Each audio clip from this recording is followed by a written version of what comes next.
Well, good evening. Tonight we're going to go over general technology principles. In later lectures we'll go over specific technology choices and we'll compare various vendors' offerings. But tonight we're just going to look at general technology principles. So the agenda is we'll look first at adoption of technology in general, the organizational impact of technology, and technology adoption. Then we'll look at technology adoption on virtual teams. Then we'll look at determining the technology needs of a virtual team, then matching technology to team tasks. We'll look at two different case studies, one on the U.S. Army river crossing and the other of a neurosurgery team. We'll then look at principles for collaboration tools by category, and then we'll end up with global technology considerations. So we'll start with just general technology adoption. There are three orders of change caused by the introduction of computer technology. First order effects, and that's substitution.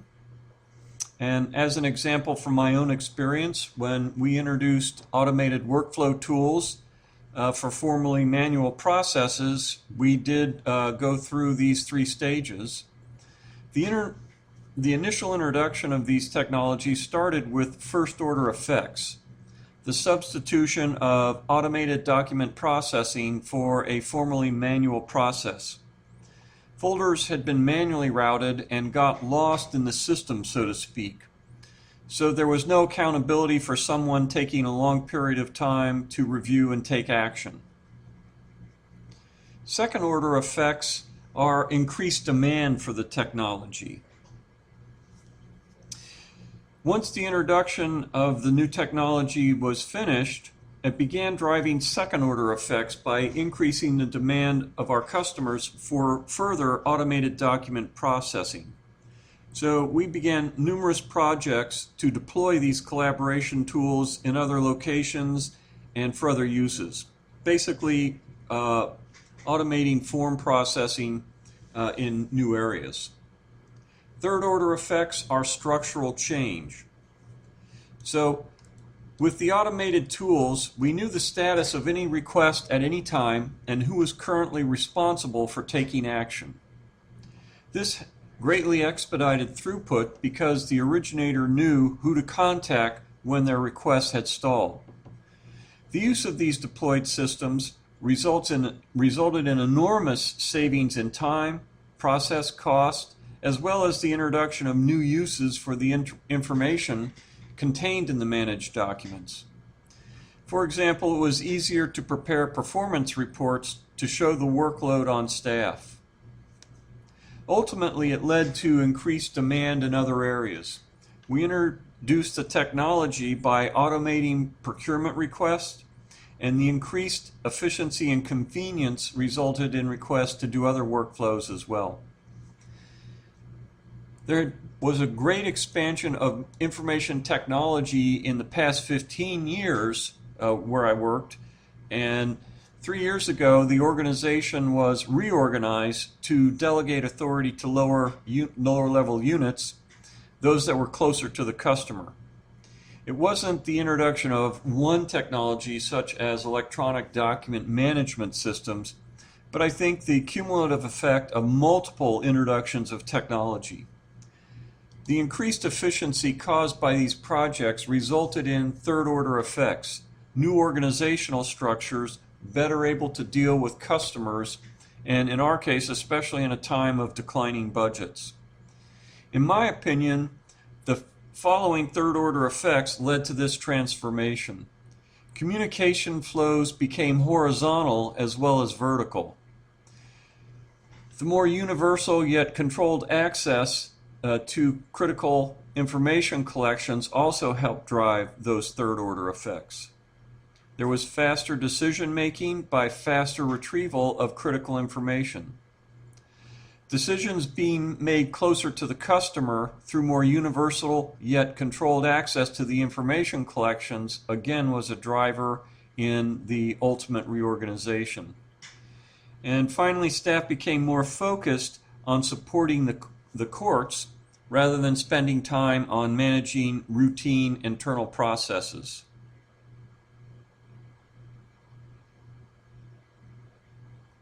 So let's look at technology adoption.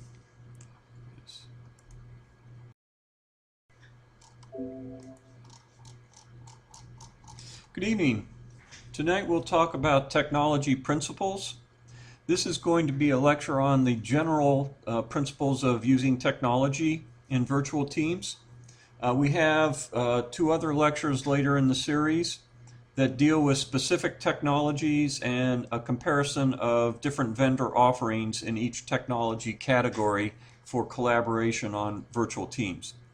But tonight we'll just look at the general technology principles and how we apply them to global virtual teams. So our agenda, we'll look at the adoption of technology in general, and there's 2 topics here: the organizational impact of technology and the technology adoption process, also known as the diffusion process. Then we'll look at technology adoption on virtual teams. We'll look at determining the technology needs of a virtual team, matching technology to team tasks. Then we'll take a look at 2 different case studies. One, the U.S. Army river crossing, and the next, the neurosurgery team. We'll then discuss the principles for collaboration tools by category, and we'll finish up with looking at the global technology considerations. So let's start with just general technology adoption. So there are 3 orders of change caused by the introduction of computer technology. This is from an article in Scientific American, and 2 individuals did a study on the impact of technology on organizations, and they said there were 3 orders of effect. The first order was substitution. And as an example from my own experience, where we introduced automated workflow tools for formerly manual processes, we experienced these 3 stages. The initial introduction of these technologies started out with first order effects: the substitution of automated document processing for a formerly manual process. Folders had been manually routed and they got lost in the system, so to speak. There was no accountability for someone taking a long period of time to review and take action. The second order effect is increased demand. So the introduction of the electronic document management system technology and the substitution of the automated process for a manual process in the case of procurement requests, in my example, began driving second order effects by increasing demand from our customers for further automated document processing. Numerous projects were begun to deploy these collaboration tools in other locations and for other uses. And it was mainly for automating form processing in the organization. And finally, the third order effects are structural change. With the automated tools, we knew the status of any request at any time and who was currently responsible for taking action. This greatly expedited throughput because the originator knew who to contact when their request had stalled. The use of these deployed systems resulted in enormous savings in time, process costs, as well as the introduction of new uses for the information contained in the documents. For example, it was easier to prepare performance reports to show the workload on staff. Ultimately, it led to increased demand in other areas. We introduced the technology by automating procurement requests, and the increased efficiency and convenience resulted in requests to do other form workflows as well. There has been a great expansion of information technology in the past 15 years where I work, and 3 years ago the organization was reorganized to delegate authority to lower level units, those closer to the customer. It wasn't the introduction of one technology such as electronic document management systems, but instead I think the cumulative effect of multiple introductions of technology. The increased efficiency caused by these projects resulted in third order effects, which was new organizational structures that are better able to deal with customers in a time of declining budgets. In my opinion, the following third order effects led to this transformation. Communication workflows became horizontal as well as vertical. The tools really enabled that.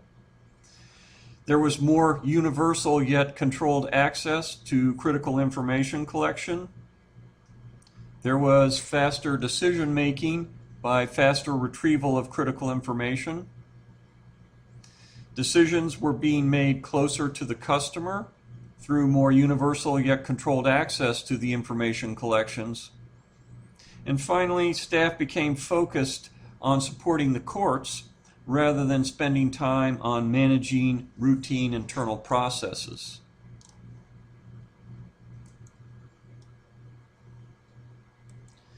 So, in addition to the impact of the introduction of technology, we also want to look at the pattern of technology adoption.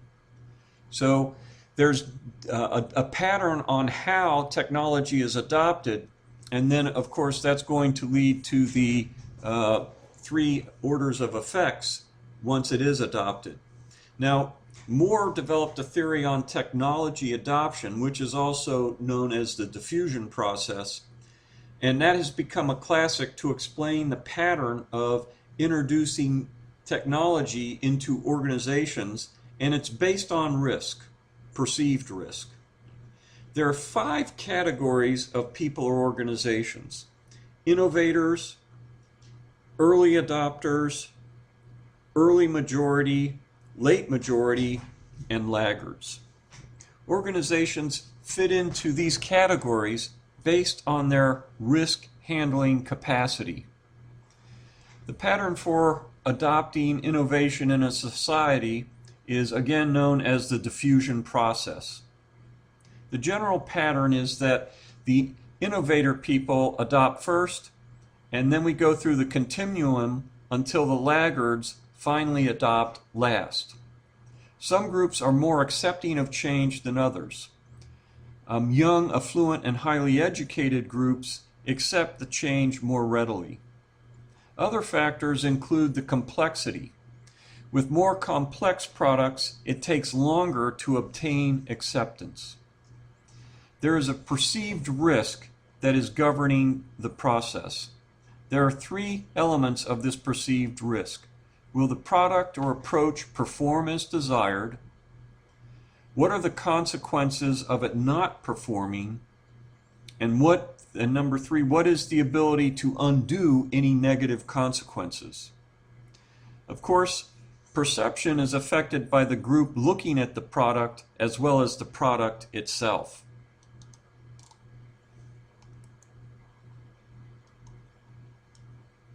So innovators are typically a small percentage of the universe. They're about 2.5% in Moore's study. Innovators tend to view introduction of technology as a continuous process rather than discrete events. Innovators are venturesome risk takers. They are capable of absorbing both the financial as well as the social cost of a failure if you introduce an innovative product and it doesn't work.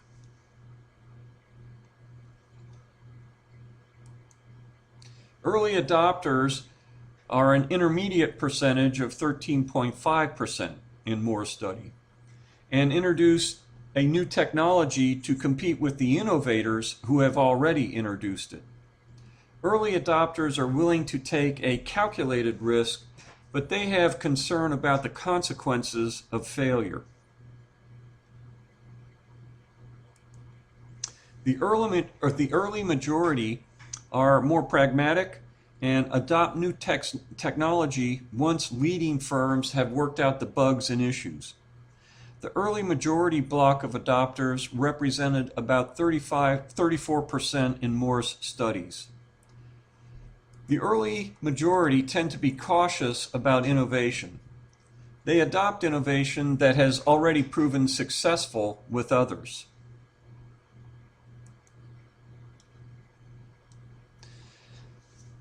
The late majority of adopters are risk averse and are guided by their traditional approaches, and they usually sidestep innovation.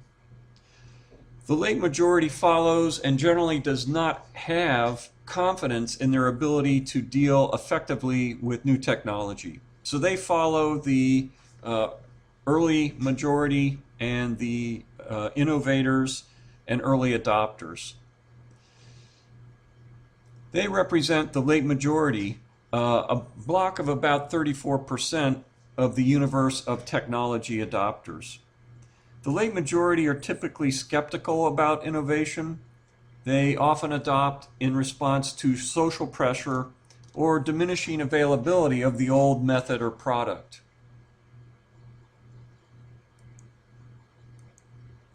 The laggards, the last group, are skeptical about the alleged benefits of technology. Laggards are the last to adopt, and they may never adopt new technology.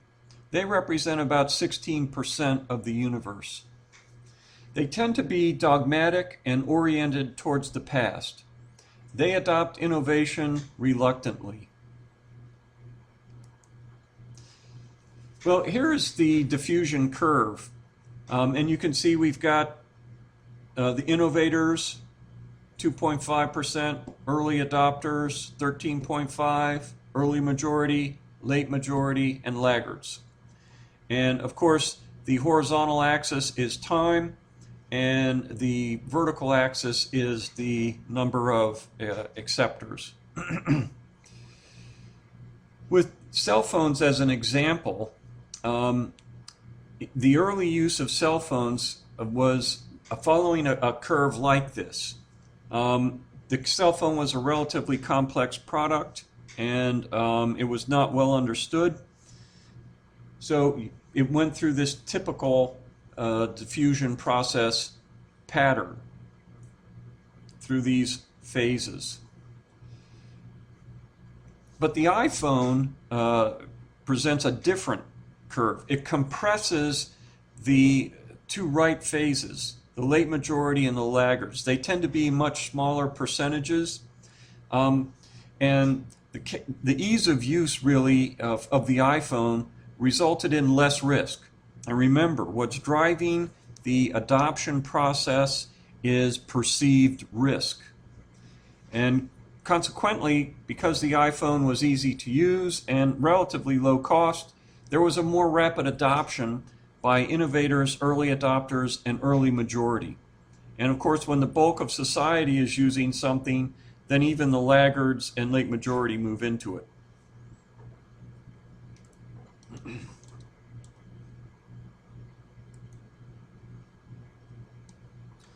So with that quick introduction into technology adoption in general, let's see how virtual teams have adopted technology.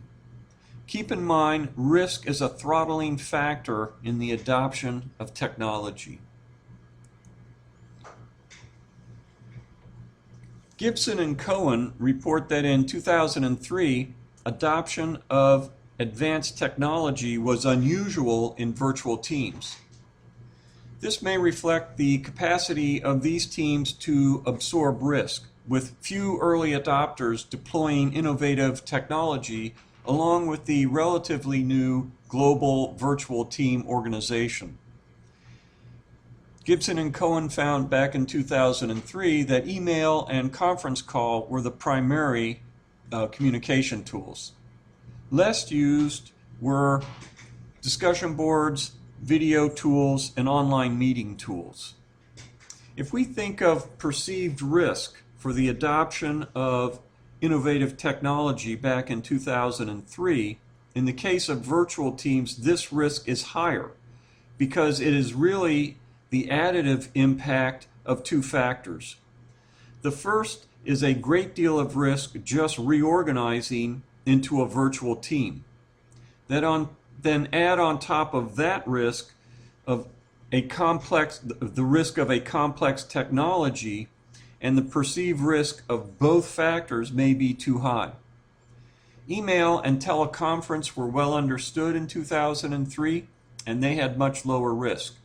So only teams that could really absorb both the complexity and uncertainty of web convergence technology and the risks of operating in the relatively new organization form of virtual teams, only those teams would use the more advanced technical tools.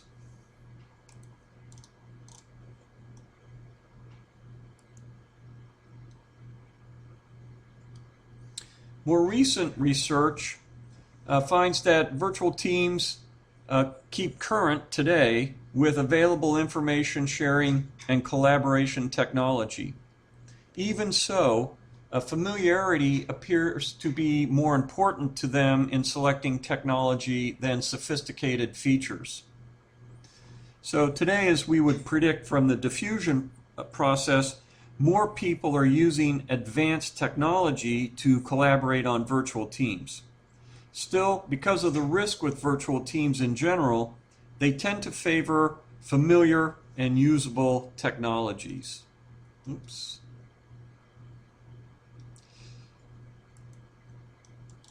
So, studies suggest that training in the technology might help virtual teams gain confidence in their ability to use virtual tools.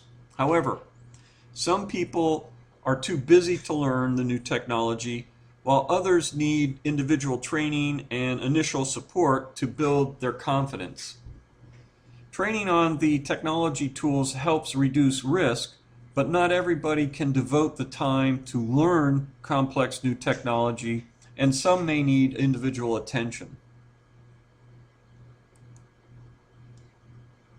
So many virtual teams have a rule to use the least common denominator. In other words, the simplest technology that can accomplish the communication task. The compromise seems to be that the team settles for a level of technology that everybody is comfortable with.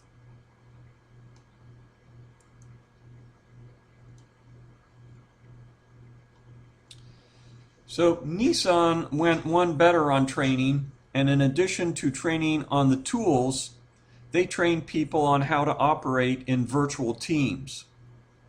So conducting training for participating on virtual teams proved to be effective for Nissan. For building familiarity first with virtual team operation, and then for building familiarity in using information sharing and collaboration technology.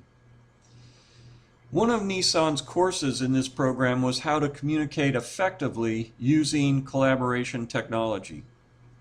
Formal training in the use of technology as part of a virtual team also proved successful for the New South Wales police force. So training on both technology and virtual team operation proved successful for both Nissan and the New South Wales police force in case studies that were conducted.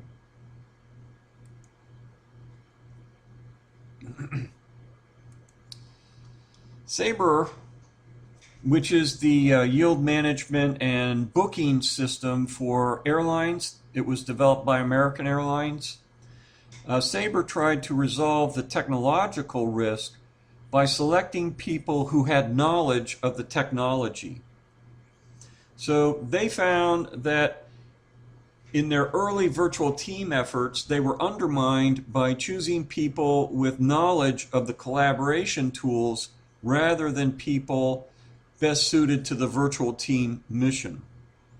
The lesson is to choose the right people for the mission and train them on the technology.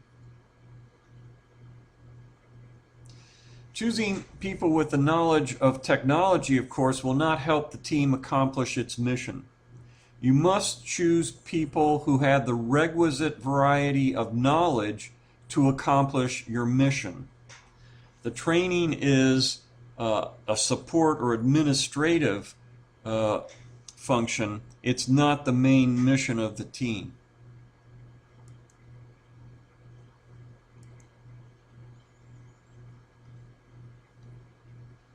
So, let's now look at some general considerations for using technology.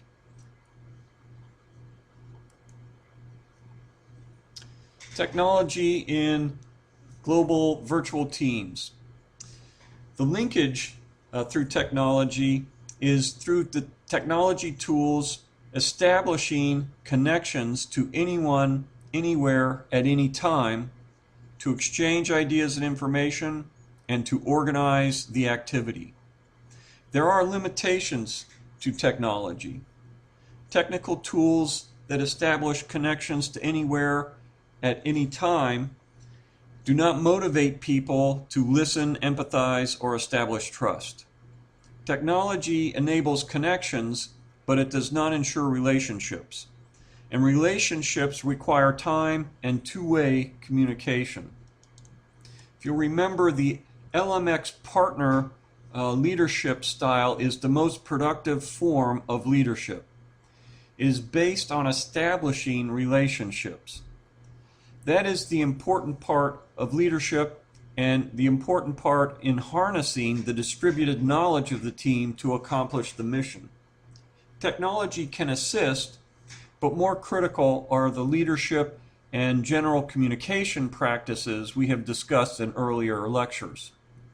Cohesion, coordination, and control must be established by defining administrative protocols for effective communication and reducing the barriers to communication we discussed. Just as critical is preparing a communication plan with the selection of the appropriate channel and media for that type of communication. Trust is essential to the success of a virtual team, and this is established through team participation in defining the work processes and changes to those processes. The agreements should be communicated repetitively to reinforce goals, schedule, roles, strategy, and acceptance criteria for the deliverables by the virtual team. The team really has to work at building relationships. The leaders define different social relationships and exchanges. They must progress from a one-way influence for knowledge and social exchanges to emphasize quality and quantity of two-way interactions. The LMX partner level is really a predictor of productivity on virtual teams and general organizations because it has built trust and respect by building relationships. It has built mutuality, in other words, a mutual sharing of obligation and a commitment to the interest of all parties, again, by building relationships. Top leaders consistently move from one way to reciprocal relations, where followers influence leaders as much as leaders influence the team. So this is a digression to recap the important points of leadership and communications. This slide's a good reminder of the important facets of leading virtual teams and that technology is not the real answer to virtual team success.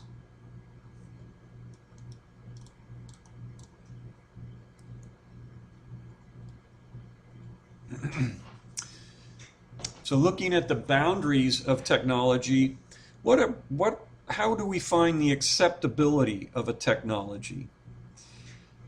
First, technology for virtual teams must work reliably and simply. Technical problems become the focus of virtual teams rather than the business issues, which should be the focus of the virtual teams. Complex technology may not enhance communication, but it can impede it as people struggle with using the tools. You do not form a virtual team, or you do not create a virtual team because of their expertise in virtual management tools. But at the same hand, but by the same token, experts on a virtual team must be willing to learn the technology chosen to collaborate on the team. So what is reliability? We say technology must work reliably and simply. Reliability is delivering the same result every time you use the product.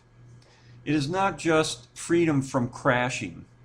It is a predictability on the important measure of use, delivering a known result, delivering the desired result in the expected time for the standard cost.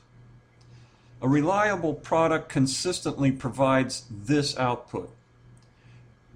Repeatability is related to reliability, and it's often confused with it. While repeatability looks to accomplish the same predictability, it focuses on inputs, while reliability focuses on the output. An adaptable team can help with repeatability, but reliability is usually from the product vendor. Then we have the other word that we used. We want the technology to work simply. When we say work simply, the technical meaning is usability. When I worked for them, Microsoft had a good test for usability. They would take two test groups, one that had been thoroughly trained and another with no training at all. They would give each group the list of functional tests to perform, and if teams completed the set of tests in approximately the same time, then the product was usable. If the untrained team took substantially longer, then it was back to the drawing boards.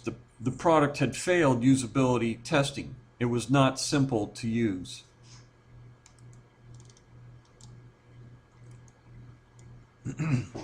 So, usability of technology.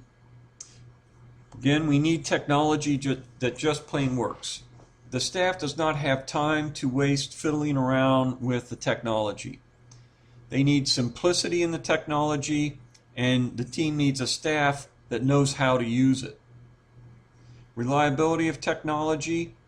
Once technical problems surface, audio, video, bandwidth, you lose focus on the business and start focusing on the technology. The staff needs to focus on the mission and critical issues and not the technology.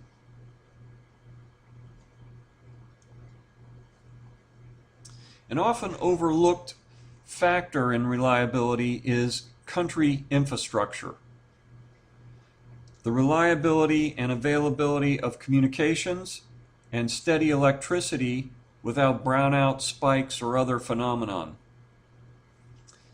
So there's many false assumptions about technical infrastructure that can undermine global virtual teams. So don't assume that the technical infrastructure in your country is the same as that in countries around the world. Technical infrastructure may not be as advanced, but even more often it is different, and this leads to technical issues. And I'll give you my own experience with Citibank Mexico and the failure to record deposits. I was tasked with migrating the Citibank Mexico system from an IBM 4331 series mainframe onto Microsoft's client-server technology. And we had finished the project and done the testing. Everything looked positive. and we went live.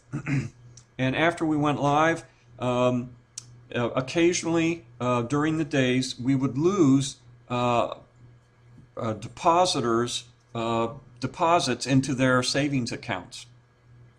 And we investigated and investigated, and what we found was where the error was occurring was actually not in the code or in our hardware for the servers, but instead it dealt with the infrastructure, the communications infrastructure in Mexico.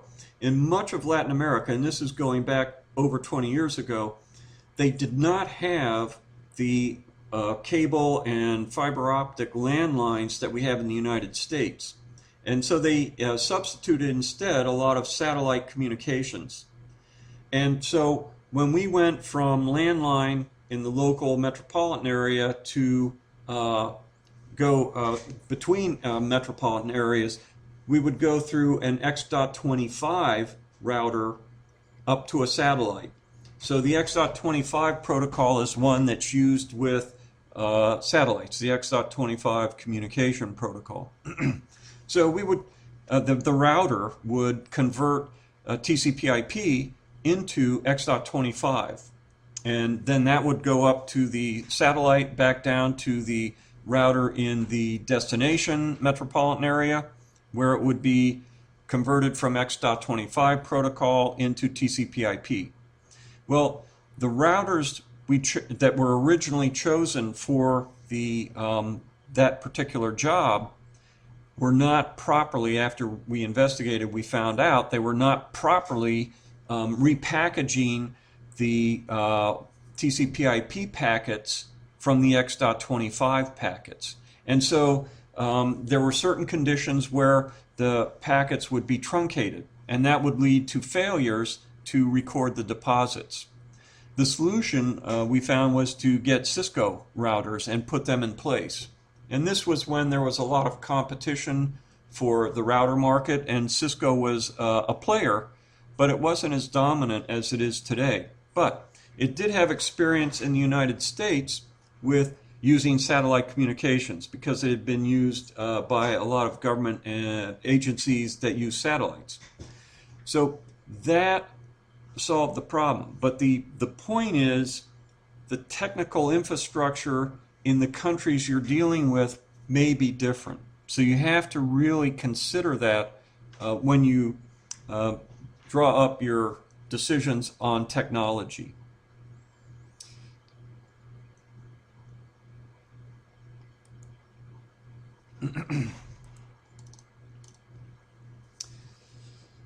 So let's consider some global technology considerations. A major impact on virtual team technology is the potential unreliability of foreign infrastructure, such as their electrical power and telecommunications. Telecommunications are more critical in global projects, yet communication infrastructure may be different in emerging countries, such as China, Africa, and Latin America. And sometimes it's not only different, sometimes it's unreliable. So this risk can be mitigated through the acquisition of multiple communication links, as well as the use of different media.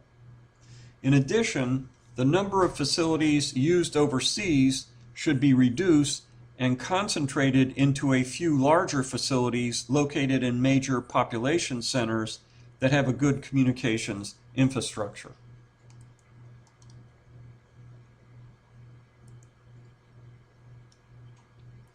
Another major impact on virtual team technology is the sovereign risk encountered by global virtual teams.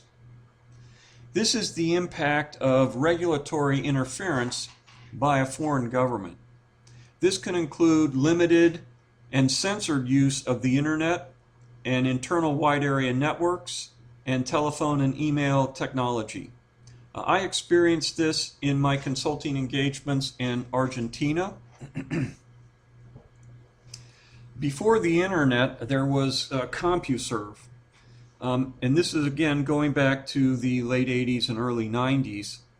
The internet really took off, I think, in like 1994, but it wasn't like there was no precursor to it. There were precursors, and CompuServe was one of them. And CompuServe, in fact, was one of the first of the wide area networks that had access to the internet. Anyway, CompuServe had great services, and I used them for virtual teamwork I did while at Microsoft. Of course, in the countries where they had Microsoft offices, there was email and internal file servers I could access through my Microsoft remote dial-in connections. But that wasn't everywhere, and CompuServe also had other things that we didn't at Microsoft at that time. For example, extensive forums for developers and other communities so you could post questions, get replies, do file transfers. I used CompuServe extensively. And of course, when the internet came in, I used that extensively. I had a 3-month engagement in Argentina, and that came to a rapid roadblock in that the Argentinian government did not allow unregulated access to CompuServe. You had to get government permission, which was an arduous process, and you really needed political insiders to do that. So I had no chance really of getting that for my work assignment. So imagine, if you will, being cut off from the internet today and trying to do a project. That was what happened to me. So make sure you're aware of government restrictions on the web and international communications in general, and factor that into your technology and your communications plans.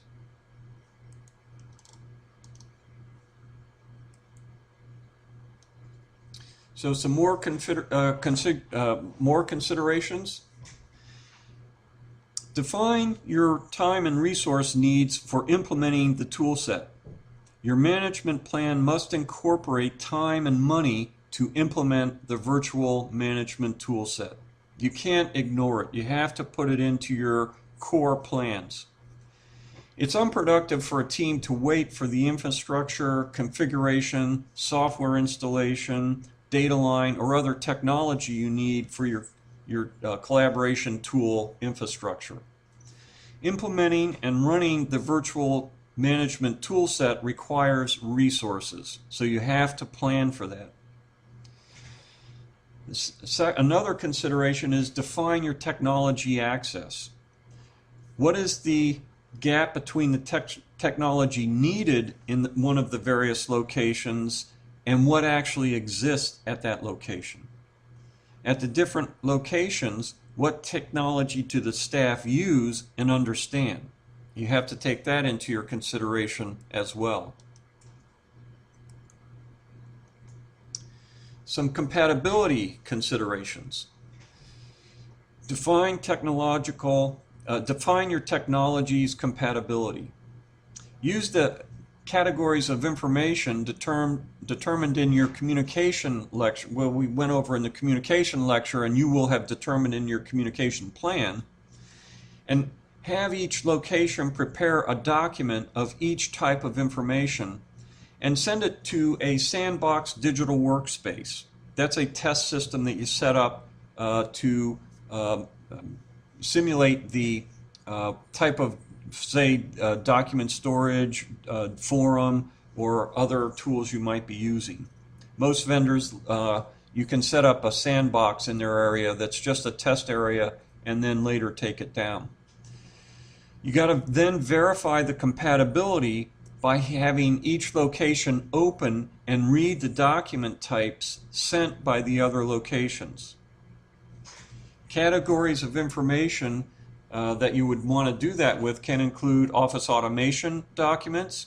You need to validate the content and formatting, graphics, validate your ability to scan graphics, find out if iPhone camera graphics are an acceptable substitute, and that your data line speeds are appropriate for sending graphics. Then also verify your teleconference or video conference technologies. Verify that there are sufficient speakerphones, webcams at each location, and pilot the use of these technologies. So, defining technology compatibility can include things like font availability for documents in different countries.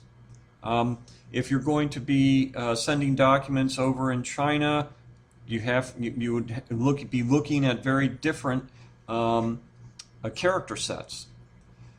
Look also for codecs on your videos. Do all the locations support a common codec that you use for your videos? You need to test and find out all of the small incompatibilities and then figure out how to compensate for them.